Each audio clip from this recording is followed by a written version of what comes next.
Gostaria que você abrisse sua Bíblia em Tiago.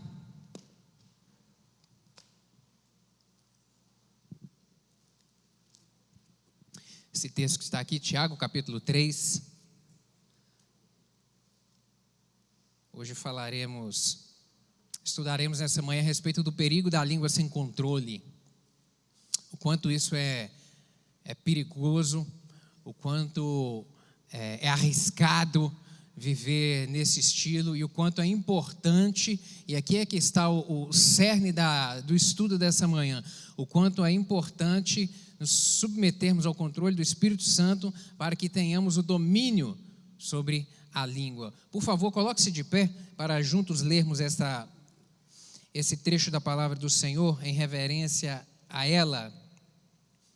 Tiago capítulo 3, a partir do verso 1, diz o seguinte: Meus irmãos, muitos de vós não sejam mestres, sabendo que receberemos mais duro juízo, porque todos tropeçamos em muitas coisas.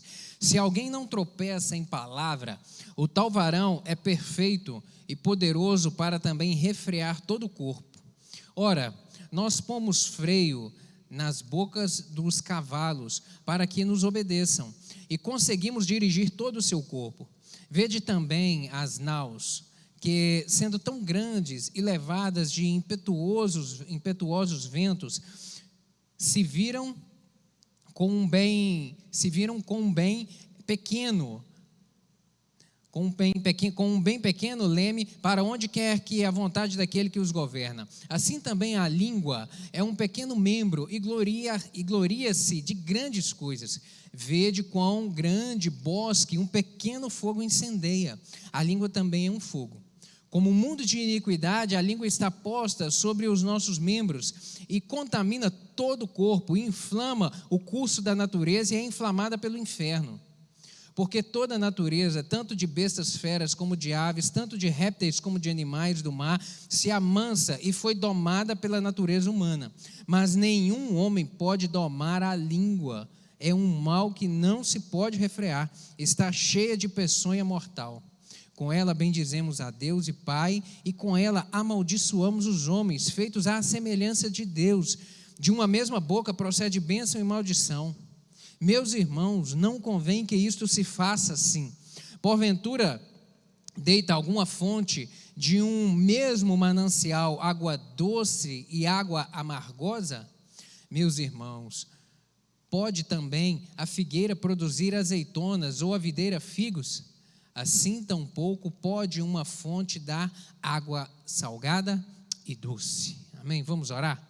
Peça ao Espírito Santo que fale ao seu coração nessa manhã. Senhor, obrigado por estarmos aqui, pelo privilégio que é de exaltar e glorificar o teu santo nome, e pelo privilégio que é podermos nos reunir para compartilhar a palavra do Senhor e sermos por ela alimentados. E nessa manhã, Espírito Santo, eu lhe peço que o Senhor fale de uma maneira poderosa ao coração de cada um dos meus irmãos aqui, tanto os que estão presentes no templo, quanto aqueles que estão conectados conosco, em nome de Jesus. Seja a tua graça sobre nós, para falar de uma maneira pessoal. Espírito Santo, o Senhor sabe aquilo que cada um de nós necessitamos de ouvir, aquilo que, ó Deus, necessitamos de ser melhorados, de ser trabalhados pelo Senhor nessa manhã. Faça isso, nós te damos liberdade completa para isso, em nome de Jesus. Eu lhe peço que o Senhor repreenda todo e qualquer espírito maligno que queira roubar essa palavra, roubar essa semente ou trazer confusão na mente dos meus irmãos. Em nome de Jesus seja repreendido, e que, ó Deus, neste local e neste lugar haja apenas a presença do Senhor a ministrar em nós. Dá-me graça para transmitir essa palavra, pois eu dependo inteiramente do Senhor. Em nome de Jesus, amém, amém. Você pode se sentar, meu querido?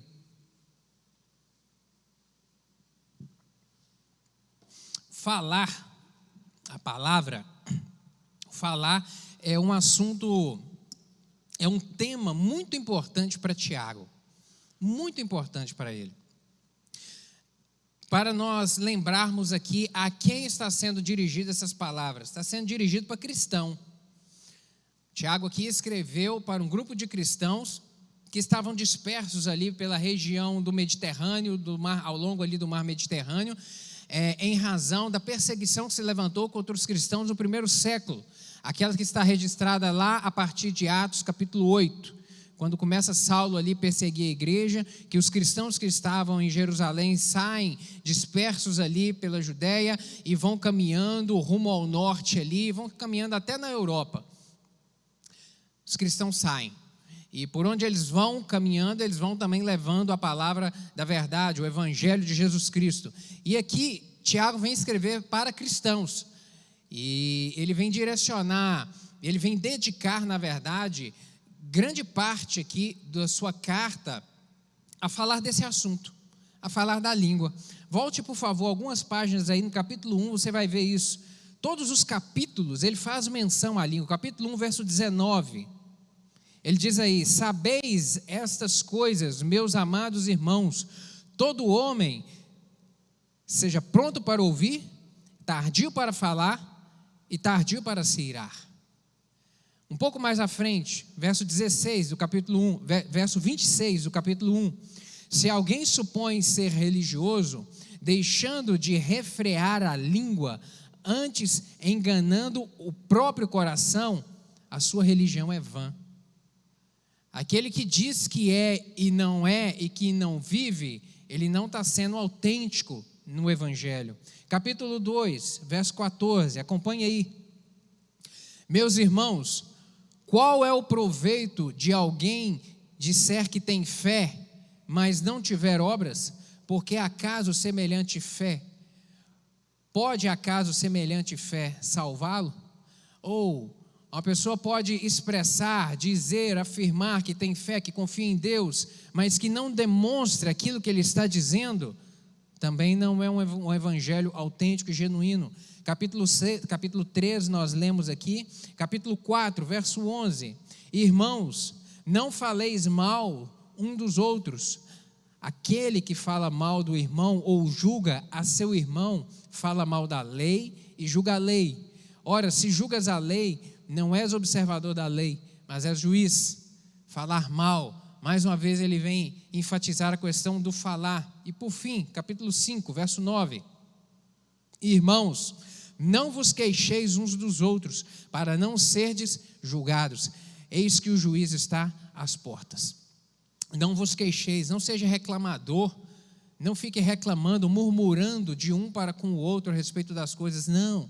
Portanto, aqui, querido, de uma maneira muito clara, a gente vê a importância que Tiago, esse Tiago aqui não é o Tiago apóstolo, é o Tiago que era meu irmão de Jesus Cristo. E que acompanhou o ministério dele. Nós vemos aqui a importância que ele dá a esse assunto, que é um assunto tão delicado para nós, tão melindroso, e nós veremos aqui o que ele nos aponta de diretriz para nós caminharmos e sermos bem-sucedidos. Ele enfatiza aqui, Tiago, que a verdadeira religião, ela se manifesta através do falar.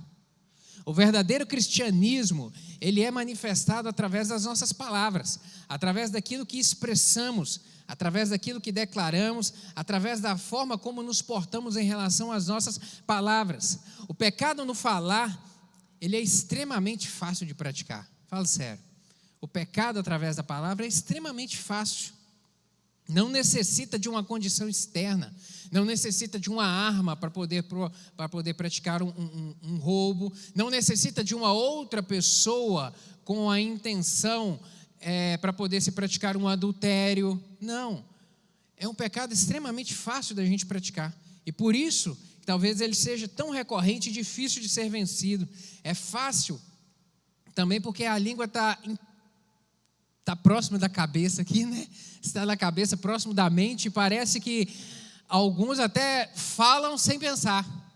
Em alguns momentos, pensa falando, sabe? Não consegue ter o controle ali para poder processar primeiro uma informação sobre o que vai dizer. Não, antes de pensar já falou, a palavra já foi desferida. E às vezes foi desferida de uma maneira errada, foi desferida de uma maneira inadequada ou num momento inoportuno, e que vem causar mal, e que vem ferir, e que vem magoar, e que vem doer. Ao escrever aqui sobre o controle da língua, Tiago, ele vem exortar os cristãos, exortar a mim e a você, a respeito da importância, querido, de sermos transformados por essa palavra. A importância que é nós deixarmos essas letras saírem, saltarem desse livro e entrarem para dentro de nós e produzir modificação, mudança, transformação nas nossas vidas. É justamente a mensagem que o Senhor Jesus Cristo vem dizer lá em Mateus. Abra sua Bíblia aí, por favor. Mateus capítulo 15. Mateus capítulo 15. A partir do verso 17, vai dizer assim: não compreendeis que tudo que entra pela boca desce para o ventre e depois é lançado em local escuso? Mas o que sai da boca vem do coração. E é isso que contamina o homem, porque do coração procedem maus desígnios, homicídios, adultérios, prostituição, furtos, falsos testemunhos, blasfêmias. São estas as coisas que contaminam o homem, mas o comer sem lavar as mãos, isso não contamina. Jesus Cristo aqui estava num diálogo com os fariseus, aqueles que eram muito rigorosos em relação a ritos sanitários, ritos de higiene, e questionando a Jesus e aos discípulos sobre a importância de lavar as mãos. E Jesus vem trazer essa palavra: olha, você está muito se preocupando com o comer, às vezes sem a devida higiene, com isso não causar um mal na saúde, com isso contaminar você por dentro. Mas na verdade, aquilo que a gente ingere não tem a capacidade de nos contaminar, mas essa contaminação aqui não é a contaminação do fazer mal, de causar uma diarreia, não é esse tipo de contaminação que Jesus está falando. É o contaminar o corpo, é o contaminar a mente, é o contaminar o coração. E aí Jesus vem falar: olha, na verdade, é o que sai que contamina, não é aquilo que entra que contamina, é o que sai. Por quê? Porque do coração é que procede as fontes da vida, é porque a essência está lá.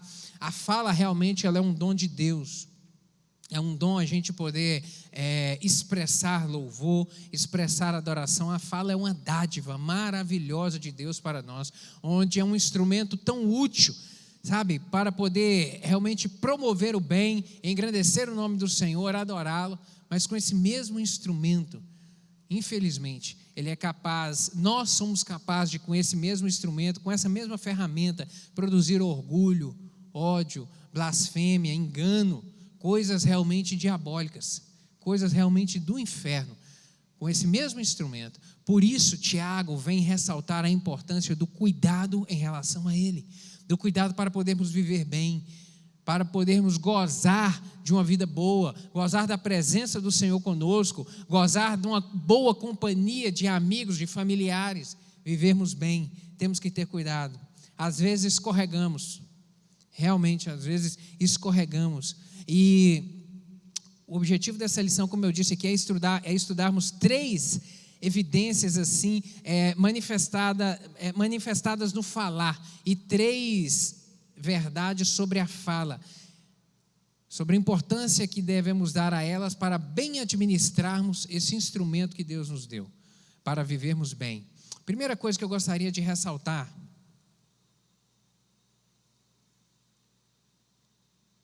é essa daí, que o falar evidencia se genuinamente nós somos cristãos.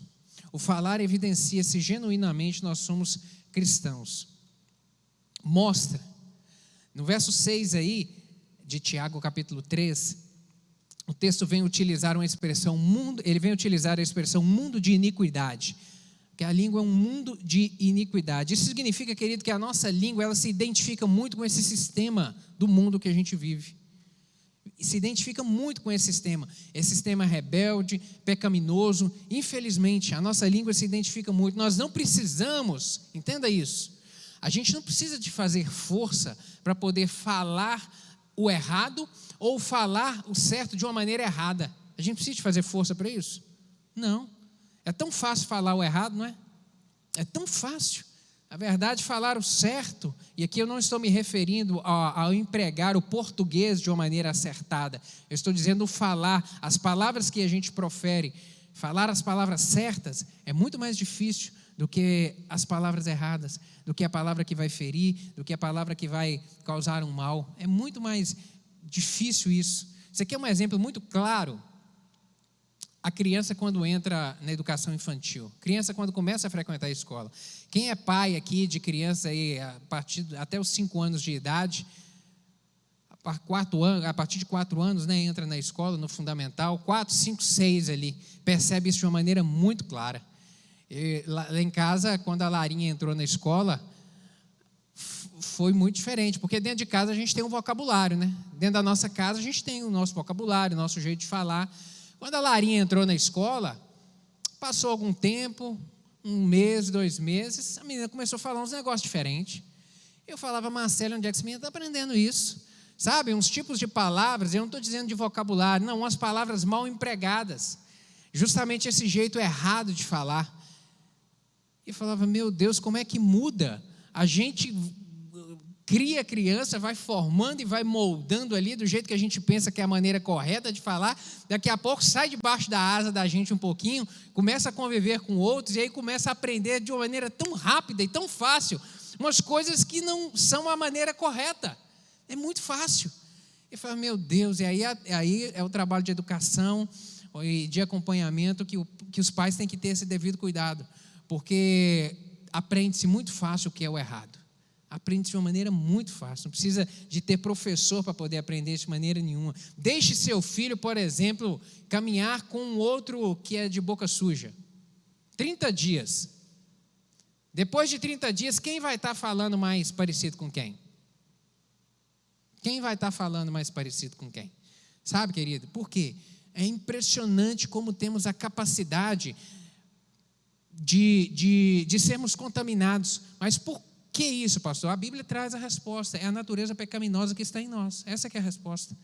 O pecado que nós trazemos de Adão, aquele lá que Adão pecou lá atrás, e que a raça humana carrega junto consigo, é o mesmo para todos nós. Então, por isso, as nossas fragilidades e fraquezas, elas vão sendo compartilhadas. Aquele que fala de um jeito errado contamina um outro que está falando de um jeito certo, que tem alguns princípios e valores diferentes, de uma maneira muito fácil. Por quê?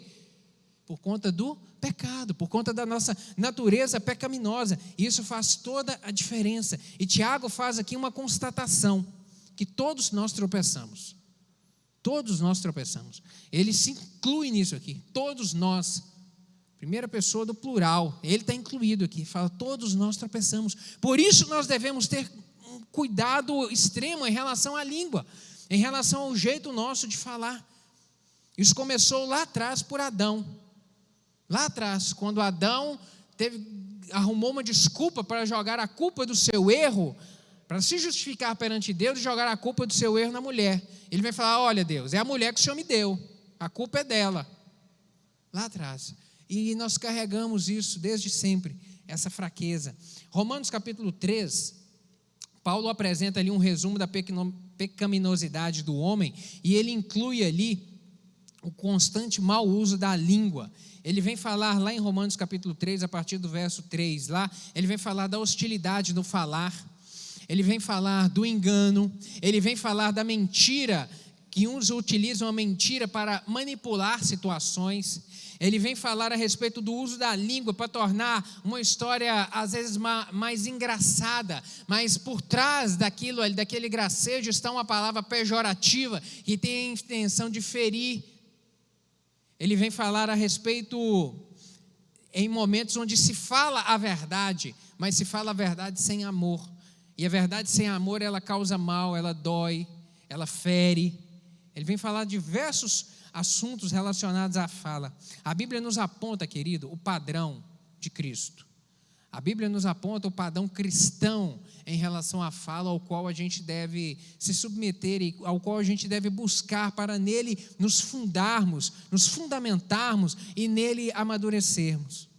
Há constante louvor e gratidão nos lábios de alguém transformado. Aquele que entregou a sua vida a Jesus Cristo é o que deve fluir dos seus lábios, é uma constante gratidão e adoração a Deus. Salmo 34, verso 1 a 3, o salmista vem dizer: bendirei ao Senhor em todo tempo, os meus lábios sempre o louvarão, minha alma se gloriará no Senhor. Ouçam os oprimidos e se alegrem, proclamem a grandeza do Senhor comigo, juntos exaltemos o seu nome. Ei, vamos juntos engrandecer e exaltar o nome do Senhor. Esse é o padrão do cristão. Esse deve ser o padrão meu e seu, querido, a respeito da nossa fala. Um outro padrão, a linguagem de alguém que passa por uma experiência genuína com Deus, ela transmite vida, transmite cura, e ele deve alimentar os outros, porque as pessoas recebem e são nutridas a respeito daquilo que proferimos para elas. Provérbios, o sábio Salomão vem dizer isso, capítulo 10, verso 21. As palavras dos justos dão sustento a muitos, mas os insensatos morrem por falta de juízo. Morrem por falta de entendimento. As palavras do justo produzem vida. As suas palavras, as palavras que saem da sua boca, elas produzem vida ou morte naqueles que estão ao seu redor. Aqueles que convivem contigo, aqueles que estão ao seu lado. As suas palavras produzem vida na vida delas ou são capazes de produzir morte. Olha só a profundidade disso. Capítulo 12, verso 18, mesmo sábio Salomão vem dizer que há palavras que ferem como espada, mas a língua dos sábios traz cura. Há palavras realmente que são penetrantes, há palavras realmente que ferem e que marcam. Quantas pessoas são marcadas ao longo da sua vida por palavras ditas por pais há tantos anos atrás e que carregam aquilo ali, aquela ferida aberta por anos e anos e anos. Temos que ter cuidado, temos que ter cuidado. Capítulo 15, verso 4 de Provérbios ainda, Salomão vem dizer: o falar amável é árvore de vida, mas o falar enganoso esmaga o espírito. O falar agradável produz vida. Quão bem produz uma palavra boa empregada no momento certo. O quanto faz bem, sabe? O quanto renova, o quanto anima, o quanto encoraja, o quanto realmente fortalece, põe de pé, traz um vigor novo para a gente. Uma palavra abençoada, sabe? Uma palavra do irmão que na hora que você necessitava, ele foi como um instrumento de Deus ali para trazer aquela palavra para você. O quanto isso faz bem, quanto isso faz bem. Um outro padrão que o Senhor traz para nós é que as palavras são símbolo da condição espiritual de uma pessoa.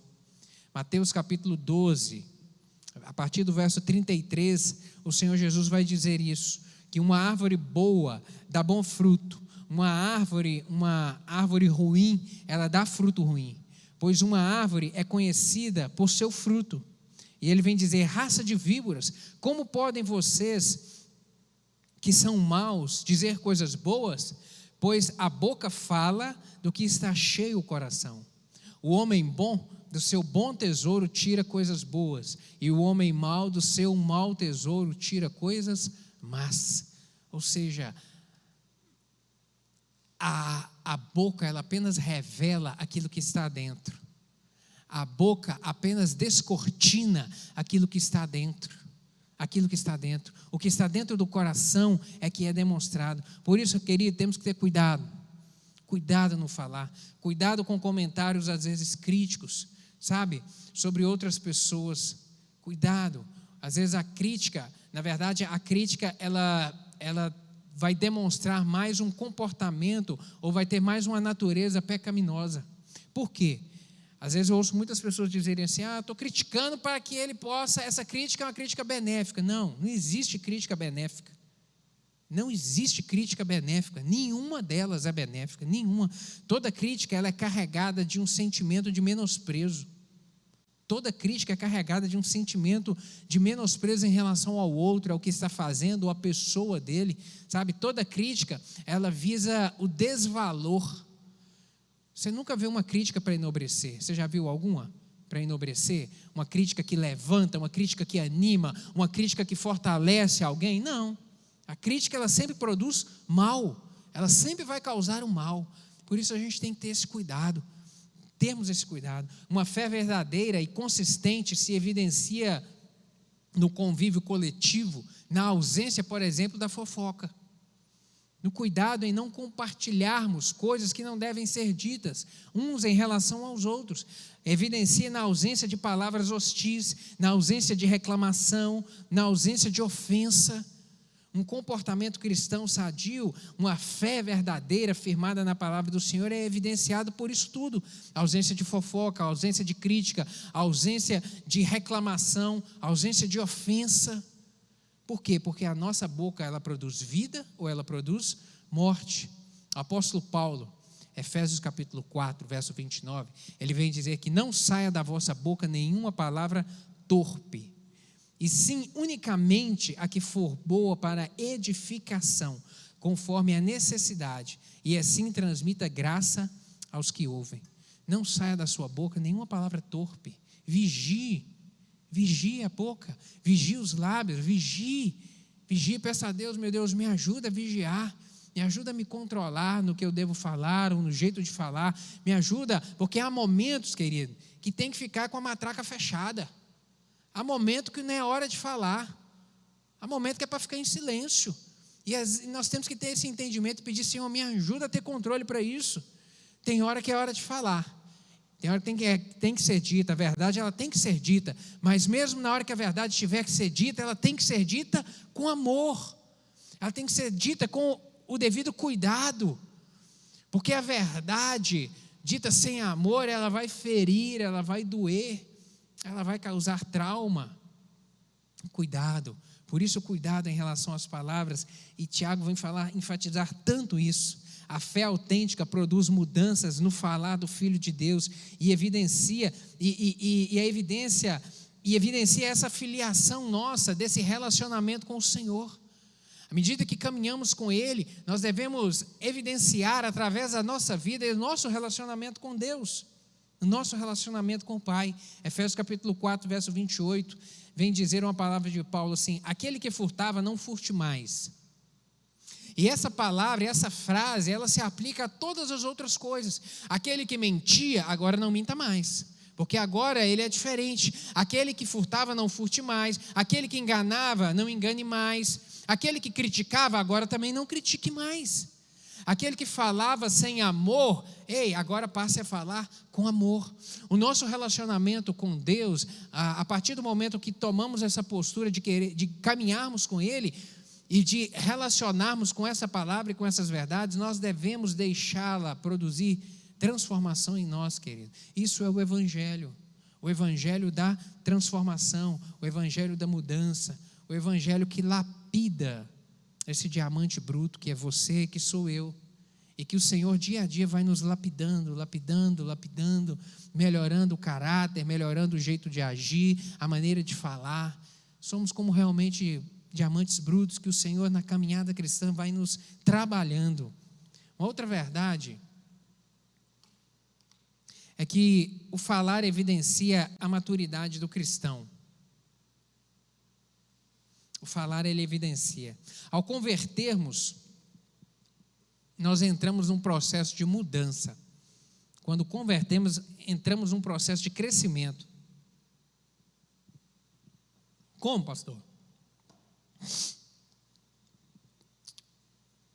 No passado, no Antigo Testamento, o homem, quando ele errava, quando ele pecava, para poder obter o perdão do seu pecado, era necessário sacrificar um animal, era necessário o derramamento de um sangue de um animal para que ele obtesse de Deus o perdão dos seus pecados. A lei e o Antigo Testamento e a palavra dos profetas, elas apontavam todas para um que seria o remidor de uma maneira definitiva dos pecados, e esse era Jesus Cristo. Quando Jesus Cristo veio e ele morreu na cruz do Calvário, naquele momento ali, ele pagou a Deus o preço da nossa condenação. De qual condenação? A condenação que entrou na raça humana lá atrás no pecado de Adão e que causou separação entre o homem e Deus.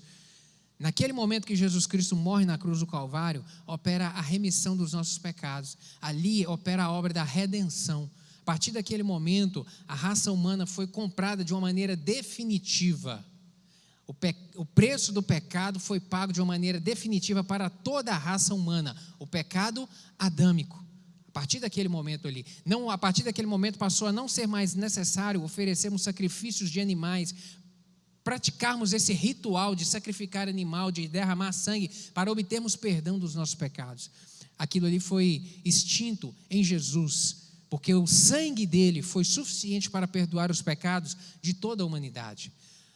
A partir daquele momento, então, para frente, todo homem que pecasse, através de Jesus, ele obtém o perdão dos seus pecados. Então, quando a pessoa vai caminhando na vida e ela decide um momento em que a sua consciência cai e ela entende o caminho com Jesus e o caminho sem Jesus, e ela reconhece que ela precisa de Jesus Cristo na vida dela, ela reconhece que há uma vida a ser trilhada e há dois caminhos, um caminho de vida eterna e um caminho de morte eterna, e ela reconhece que existe um Deus no céu e que ela precisa desse Deus na sua vida, no seu coração, e ela decide abrir o coração para Jesus Cristo, e ela declara: Senhor Jesus, entra no meu coração, muda a minha vida. Naquele momento ali opera na vida da pessoa a justificação.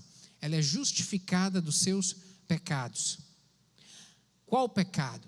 O pecado adâmico, que cada um de nós carregamos individualmente. Opera-se a obra da justificação. Na hora que a pessoa estende a sua mão e fala: Jesus Cristo, entra no meu coração, eu te aceito como meu único e suficiente Salvador. Naquele momento ali ele está perdoado. E se ele morrer daquele momento, ele vai para onde? Para o céu. Lembra lá do ladrão da cruz, que estava pendurado ao lado de Jesus? E que ele falou: olha, Jesus, o Senhor é perfeito, o Senhor não merecia estar aqui, a gente é bandido, a gente merece. Quando o Senhor entrar no paraíso, lembra de mim? O que Jesus falou para ele? Hoje mesmo estarás comigo no paraíso. Naquele momento ele reconheceu que ele precisava de Jesus, ele foi justificado naquele momento. Da mesma maneira, essa obra, porque justificar significa retirar a culpa, significa desculpar. Se você procurar lá no dicionário, justificar significa isso: desculpar, retirar a culpa. A culpa da nossa condenação individual de pecado ela é retirada a partir do momento que o homem entrega a sua vida a Jesus Cristo. A partir daquele momento ele está salvo.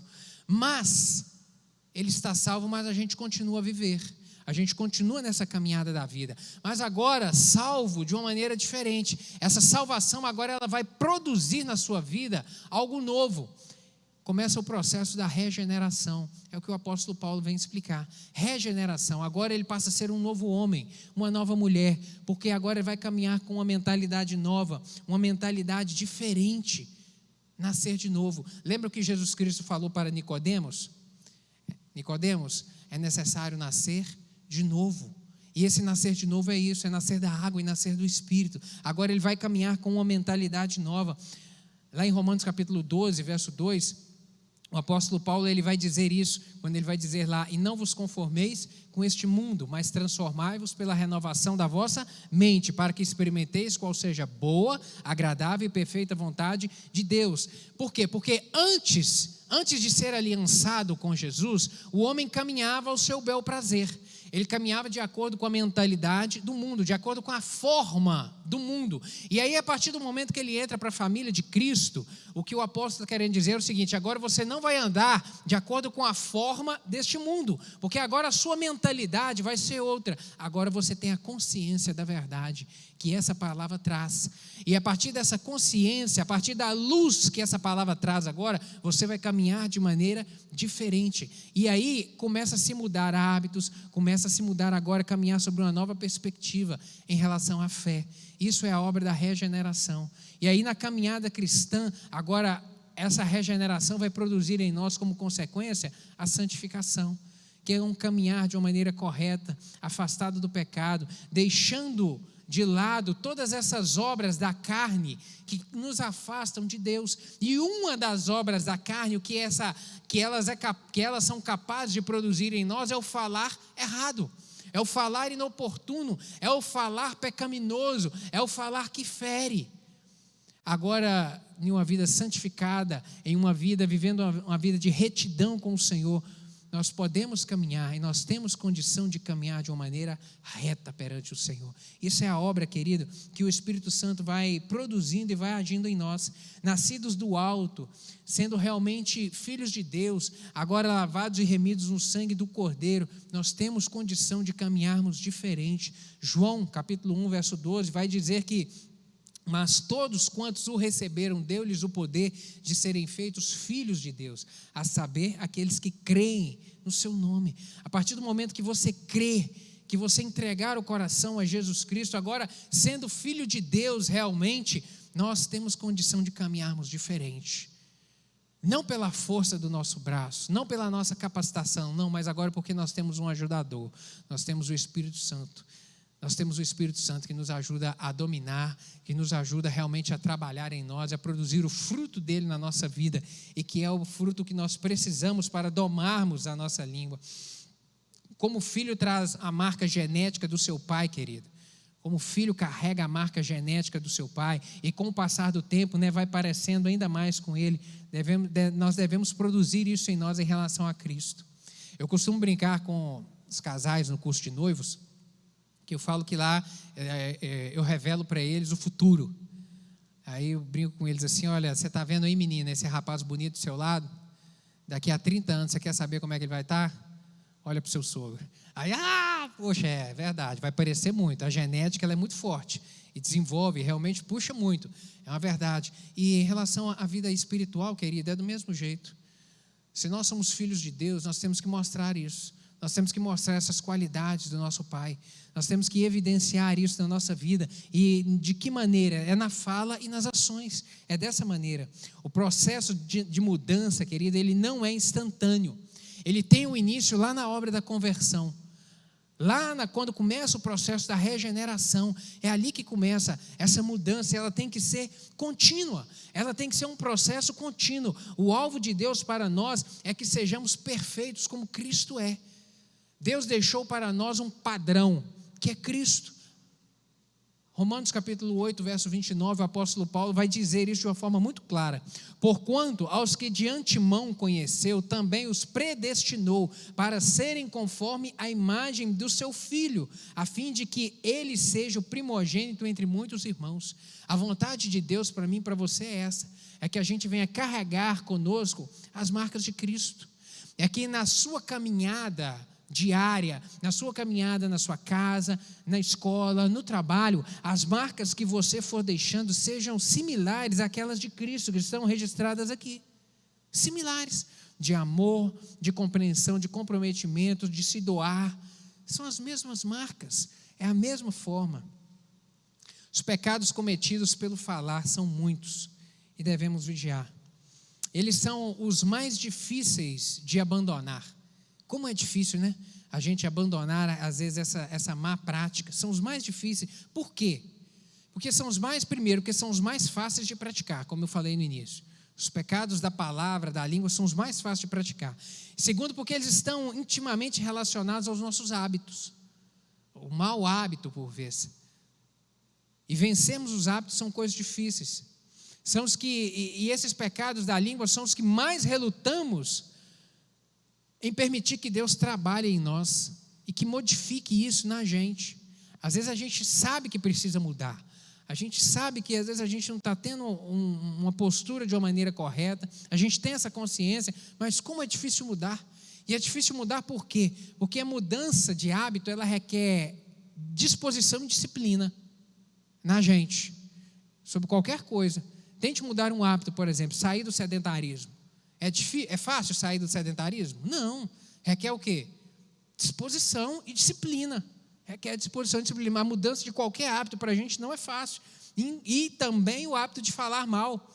Requer também, em relação a esse hábito, uma completa sujeição ao Espírito Santo. Porque, como eu disse, na força do nosso braço a gente não consegue, não. Por conta da nossa natureza pecaminosa. A gente precisa do auxílio do Senhor conosco. A dificuldade em mudar o jeito de falar não está na incapacidade e na limitação do poder de Deus, mas na liberdade, às vezes, que nós estamos deixando de conceder a Ele de trabalhar em nós. Lembre-se sempre disso. O problema nunca vai estar em Deus. O problema nunca vai estar em Deus. E às vezes você está falando assim: nossa, pastor, mas eu já orei, pedi a Deus para mudar isso em mim, sabe? Porque eu não quero mais falar desse jeito, eu não quero mais tratar as pessoas desse jeito, mas eu não mudo. Querido, o problema não está em Deus. Não está em Deus. Eu costumo dizer que o Espírito Santo ele é extremamente educado. Extremamente educado, ao contrário do diabo. O Senhor Jesus compara o diabo ao ladrão. O ladrão pede licença para entrar na sua casa? Para furtar e para roubar? Não, ele não pede licença para entrar na casa de ninguém. Mas Jesus Cristo, ele pede licença para poder entrar. E ele só entra aonde a gente permite. Apocalipse capítulo 3, verso 10, se eu não me engano. Eis que estou à porta e bato. Se alguém abrir a porta, eu entrarei, cearei com ele e ele comigo. Abrir a porta. O Espírito Santo só vai entrar na sua vida até onde você abrir a porta. O Espírito Santo só vai agir na sua vida até onde você der liberdade para Ele. Ele não vai te forçar a absolutamente nada. Ele não vai me forçar a absolutamente nada. Por isso que o problema nunca vai estar em Deus. A limitação somos nós. Aí eu tenho que me questionar, eu realmente estou abrindo o coração? Eu realmente estou desejando me sujeitar a essa mudança, a essa transformação? Nesse meu mau hábito, às vezes, de dizer, nesse, às vezes, meu jeito grosseiro de falar, eu estou me sujeitando ao Espírito Santo? Lembre-se disso, querido. A limitação é nós, a limitação somos nós, não é o Espírito Santo. Se você domina a língua, Tiago vem dizer que alcançou a maturidade. Alcançou a maturidade. Lá no texto de Coríntios, 1 Coríntios capítulo 13, verso 11, o apóstolo Paulo vai dizer: quando eu era menino, eu falava as coisas de menino, sentia como menino, pensava como menino. Quando cheguei a ser homem, eu desisti das coisas de menino. Ou seja, quando eu amadureci, quando eu cresci, eu amadureci e eu mudei. Agora eu sou diferente. E essa mesma percepção é que tem que ter nas nossas vidas em relação à transformação. Como eu disse, a caminhada do Evangelho, ela é algo progressivo. Ela começa na regeneração, ali quando entrega a vida a Jesus Cristo, nasceu de novo. É uma criança, é um bebê na fé, que sabe pouco, que conhece pouco. E aí nessa caminhada cristã do dia a dia, eu vou conhecendo mais, e eu vou tendo novas experiências, e eu vou crescendo. É assim que deve ser nas nossas vidas, esse processo de transformação sendo contínuo. E Tiago, ele usa 2 exemplos muito interessantes a respeito da língua, a respeito do domínio da língua. Ele vem falar que a língua é um freio na boca do cavalo, que o freio na boca do cavalo tem a capacidade de dominá-lo, e que na mesma proporção a língua, como esse membro, nós devemos dominá-lo para dominar o nosso corpo. Ele vem fazer essa analogia, essa comparação. É impressionante como um pequeno instrumento, o freio ali da boca do cavalo, aquele pequeno instrumento é capaz de dominar aquele animal extremamente forte, pujante, extremamente forte. Quando eu penso sobre essa passagem aqui, eu não gosto de pensar no cavalo, esses que a gente vê às vezes na rua, puxando uma charrete, que são fraquinhos, não. Eu penso num manga larga machador, sabe, naqueles cavalos grandes, fortes, sabe, você pensa como que um cavalo imenso daquele, com uma força daquela tão grande, ele é totalmente dominado por um pequeno instrumento, e aquele pequeno instrumento conduz ele para onde ele deve ir, dá o comando para prosseguir, para parar, para diminuir a velocidade, para aumentar, para mudar de direção, aquele pequeno instrumento. Tiago vem fazer essa analogia. Como é impressionante isso. E também como é impressionante que o desconhecimento sobre utilizar esse instrumento impede a pessoa de alcançar o desempenho ali com o animal. Um amigo que é fazendeiro, ele já me disse o seguinte: Arley, o cavalo sabe quem sobe nele. Eu falei: não, então seus cavalos sabem que eu não sei nada de cavalo. E quando eu subo aqui para andar, eles falam: está subindo alguém aqui em cima que não sabe de nada. Ele falou: Arley, o cavalo sabe. Pelo segurar da rédea no freio da boca do cavalo, ele sabe se quem está em cima dele sabe ou não dominá-lo. Falei: puxa vida, o freio é a mesma coisa. Só quem tem a habilidade de dominar o freio do cavalo domina o animal. No nosso corpo, na nossa vida é a mesma coisa. Só quem tem a habilidade de domar a língua consegue produzir com ela todo o benefício que é capaz de produzir. A mesma coisa. Uma outra analogia que ele faz em relação ao leme do navio, como aquela coisa tão pequena, aquele instrumento tão pequeno em relação ao navio. Você pensa um transatlântico, aquela coisa escabrosa de tão grande, como que é possível aquele negócio daquele tamanho ser dirigido por uma coisa tão pequena, que é um leme, tão pequena.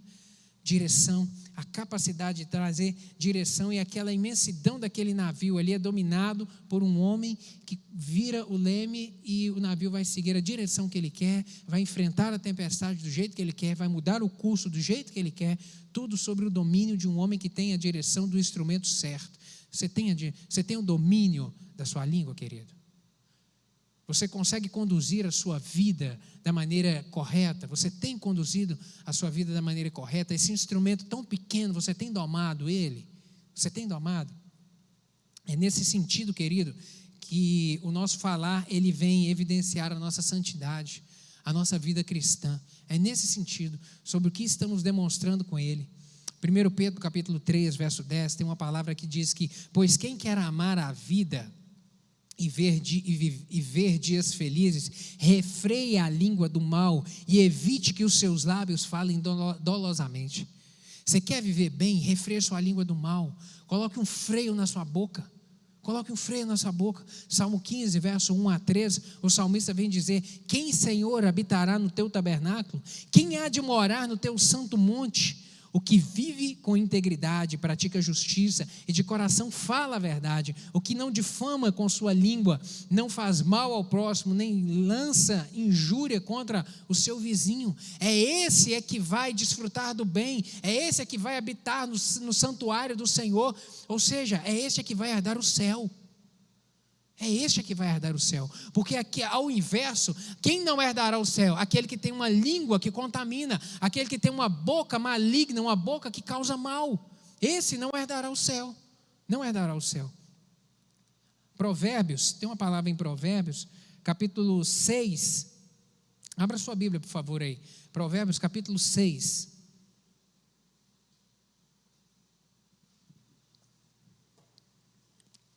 Por que eu digo que não herdará? Provérbios capítulo 6, a partir do verso 16, diz o seguinte: estas 6 coisas aborrecem o Senhor, e a 7ª a sua alma abomina: olhos altivos, língua mentirosa, mãos que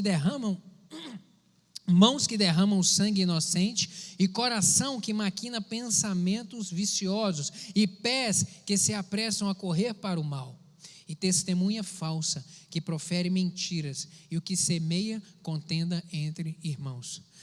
Dessas 7 coisas aqui, 3 estão relacionadas à língua, à boca. Língua mentirosa, testemunha falsa que profere mentira, e o que semeia contenda entre irmãos. Olha só, a importância que nós devemos dar ao cuidado em relação à nossa língua. Dessas 7 coisas aqui, que o sábio Salomão vem falar, isso aqui Deus odeia. E a 7ª ele abomina completamente. Completamente. Ou seja, se são coisas que Deus abomina, que Deus odeia, são coisas que Deus não compactua, que afastam o homem de Deus. Então a gente deve ter realmente cuidado em relação a isso, querido. Outra coisa que eu quero compartilhar contigo é que o falar evidencia a qualificação para ensinar. Aqui na igreja do primeiro século, o ministério do ensino, ele era tido assim como de muito prestígio, e essa é uma motivação errada para se colocar à disposição do ministério, e talvez seja por isso que Tiago vem falar ali aos irmãos cristãos do primeiro século, trazendo essa exortação para eles, porque ele vem dizer: olha, aquele que ensina, ele também será cobrado de uma maneira diferente, o juízo de Deus sobre a vida dele será de uma maneira diferente, e é por isso que esse ministério não é um ministério fácil, e que a gente tem que se debruçar diante da palavra para pedir ao Senhor a direção sobre o que deve ser falado, sobre o que deve ser ensinado, e a forma como deve ser ensinado, porque é só a graça do Senhor, e precisamos da graça para poder exercer esse ministério. Então não é porque aparentemente o estar na frente traz uma visibilidade, traz um reconhecimento, mas quem está vendo não sabe as lágrimas que tem que ser derramada lá dentro do quarto, orando para pedir ao Senhor orientação, para pedir do Senhor unção, para pedir do Senhor sabedoria no falar, e os tempos de dedicação, que é árduo. E Tiago vem dizer a respeito disso: olha, você que está querendo exercer, tenha cuidado em relação a isso, tenha cuidado.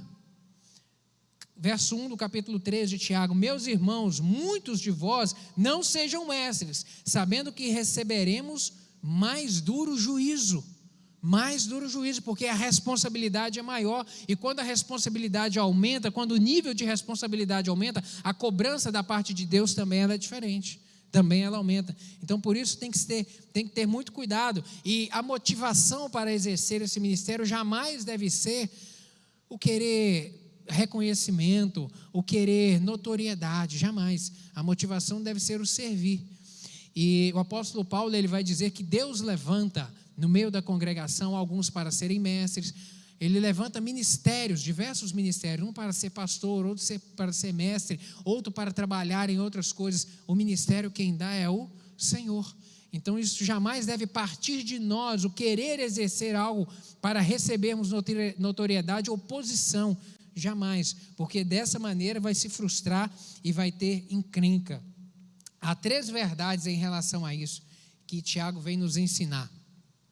A primeira delas, que a língua ela é potencialmente destrutiva, mas também ela tem uma capacidade edificante muito grande, muito grande.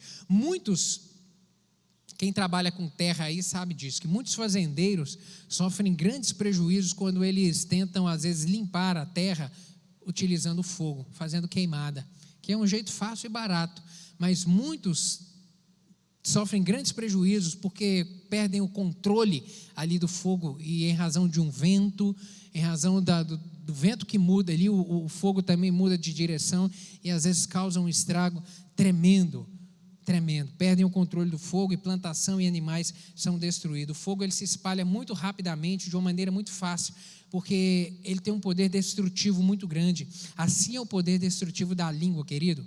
A língua realmente é um fogo. A língua realmente é um fogo, porque ela tem um poder destrutivo imenso. Ela é colocada num local estratégico, próximo da mente, sabe? Ela não se cansa e ela marca pessoas. O caráter de uma pessoa ele é refletido no seu falar e determina se haverá benefício para ela, assim como os que o cercam. Como eu disse no início, nós influenciamos todos aqueles que estão ao nosso lado. Pais, você influencia seus filhos.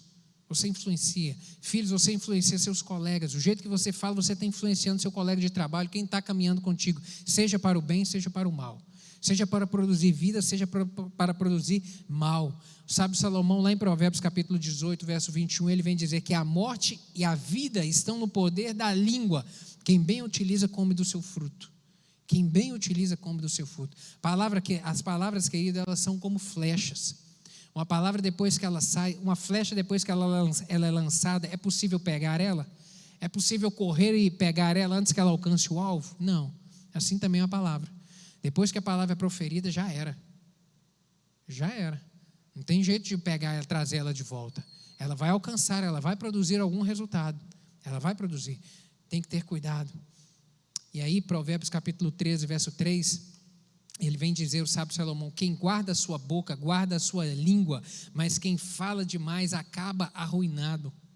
Olha só, quem fala demais acaba se arruinando, ou acaba produzindo ruína na vida dos outros.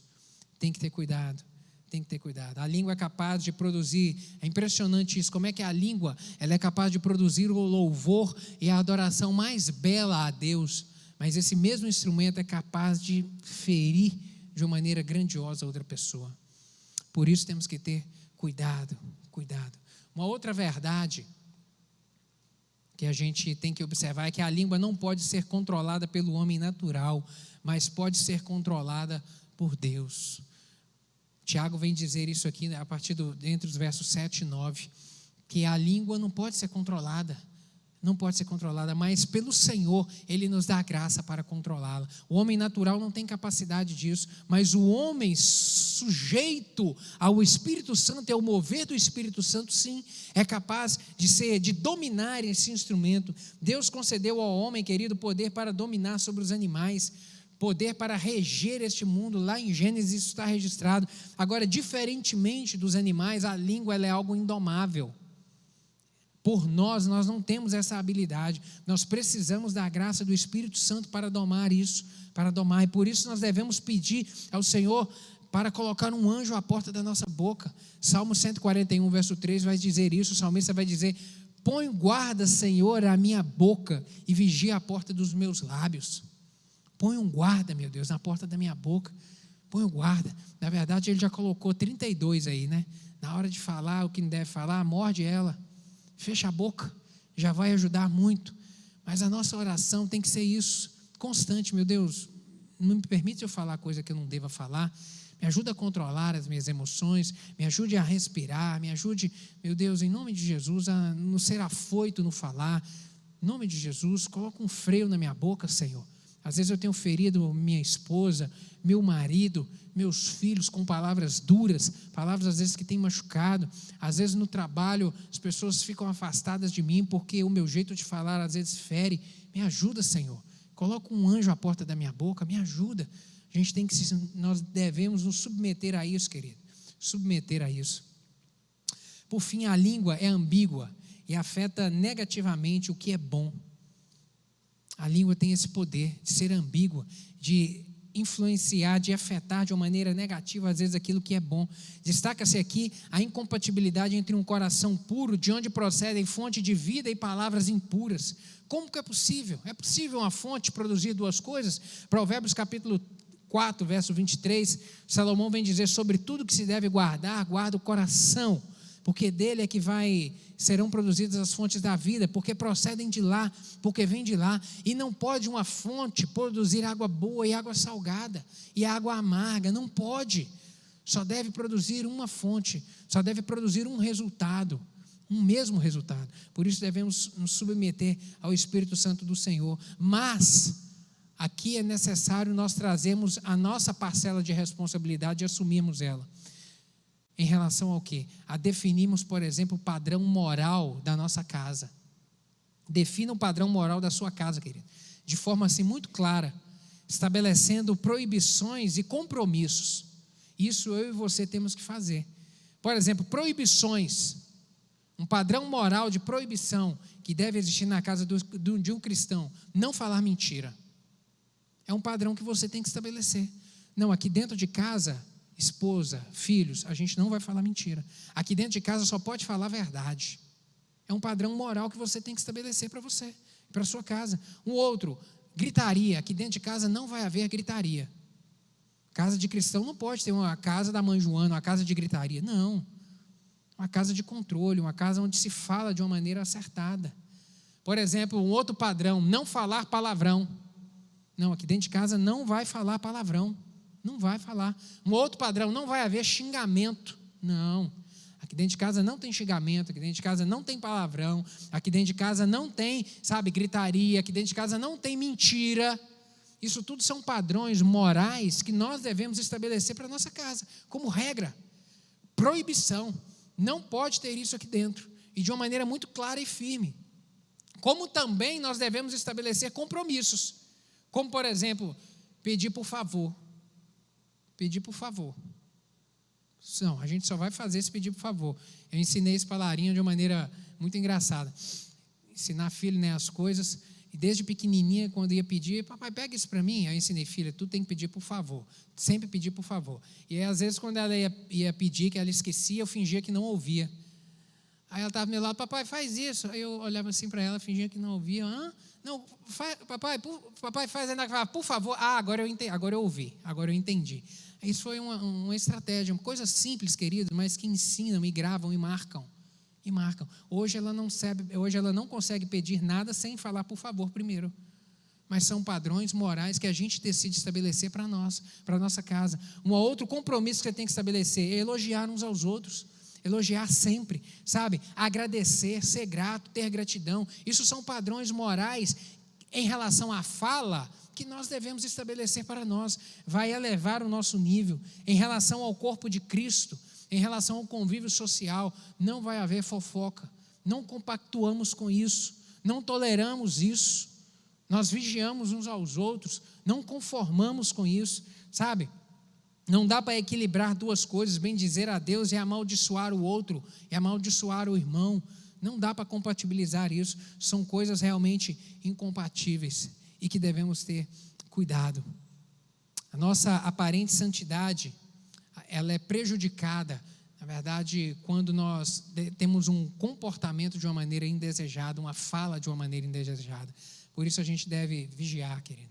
Lembra daquele aviso que tem lá no shopping, quando você vai lá, que tem o pessoal da limpeza limpando o chão? Eles sempre colocam uma placa lá. O que está escrito naquela placa? Você lembra?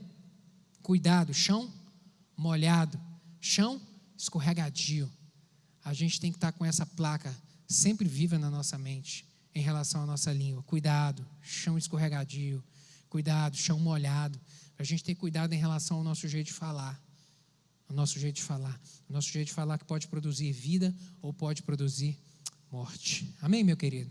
Que estudo assim profundo que Tiago traz para nós, que ensinamentos profundos em relação à língua, a esse elemento tão pequeno, esse instrumento tão pequeno, mas que tem um potencial tão gigantesco nas nossas vidas, sabe? Tem a capacidade de produzir vida e produzir morte. Quantos casais às vezes compartilham conosco, estão vivendo um relacionamento difícil porque tem-se um jeito inadequado de falar um para com o outro, palavras, o casal está proferindo palavras que ferem, palavras que estão machucando, sabe? Temos que ter cuidado em todo o nosso relacionar, seja dentro de casa, seja em relação aos filhos. Quantos filhos crescem com marcas e marcas profundas, porque o pai ou a mãe disse algo de uma maneira indevida, algo que era até uma verdade, mas que foi dita sem amor, e aquilo feriu e causou um trauma. Quantos, queridos, temos que vigiar? No corpo de Cristo, quanto temos que vigiar isso aqui na comunhão, para não compartilharmos o que não deve ser compartilhado, sabe? Se você tem um conhecimento de um problema na vida do irmão, ore por ele, e não passe para frente a informação, e não passe para frente a notícia. Cuidado, todos nós devemos ter isso, todos nós devemos, para podermos viver bem, para gozarmos o bem da vida. Amém? Vamos orar? Gostaria de convidar a ficar de pé para nós orarmos.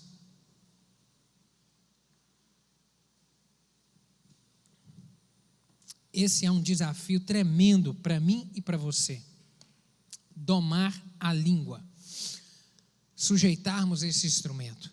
E, de repente, esse está sendo um calo no seu sapato aí, há algum tempo. Há algum tempo tem sido um calo no seu sapato e que você tem escorregado diversas vezes nisso. Isso tem sido uma dificuldade para você. Eu gostaria de orar contigo. Se essa palavra fez sentido no seu coração, se o Espírito Santo comunicou aí coisas que precisam de ser trabalhadas, melhoradas, se o Espírito Santo trouxe para você nessa manhã uma revelação de que você precisa de se sujeitar mais a Ele para domar esse pequeno instrumento, eu gostaria de orar contigo. Coloca a mão no seu coração aí, eu gostaria de orar contigo. Você que precisa de se deixar dominar pelo Espírito Santo, e não se dominar pela sua língua, mas você dominá-la pelo agir do Espírito Santo. Coloca a mão no seu coração e vamos orar nessa hora. Pai, obrigado pela tua palavra. Obrigado, meu Deus, porque ela produz vida nas nossas vidas. E nessa manhã nós fomos confrontados, meu Deus, com essa palavra de Tiago, a respeito da importância que nós devemos ter, meu Deus, para dominar esse pequeno membro que o Senhor nos deu. Meu Pai, quantas vezes nós escorregamos nele? Todos nós. Meu Pai, escorregamos, às vezes num jeito indevido de falar, em um momento inoportuno, às vezes ferimos pessoas, às vezes pecamos em razão disso. Meu Deus, eu lhe peço que nessa manhã, Deus, teu Espírito Santo, meu Deus, que conhece o coração de cada um dos meus irmãos aqui, o Senhor sabe daqueles que precisam de um auxílio do Senhor para dominar isso. Meu Deus, em nome de Jesus, meu Deus, há alguns que estão vivendo um problema maior, outros problemas menores em relação à língua. Eu lhe peço que, meu Deus, o teu Espírito Santo possa dominar. Coloca um anjo, meu Deus, à porta da boca, em nome de Jesus, para não falar, ó Deus, o que não deve ser dito, para fechar a boca e ficar em silêncio na hora certa. Meu Deus, para transmitir o amor. Meu Deus, que as palavras que saiam da nossa boca, meu Deus, produzam vida na vida das pessoas, sejam para edificar, para fortalecer, para animar, para engrandecer, para elogiar, para agradar, em nome de Jesus, que é Deus, que possamos produzir vida dentro da nossa casa, vida no trabalho, vida na escola, meu Deus, e vida aqui na comunhão da igreja, uns para com os outros. Seja a tua graça sobre nós, meu Deus, e age nas nossas vidas, é o que eu lhe peço em nome de Jesus, amém e amém. Deus te abençoe, meu querido. Tome posse dessa palavra.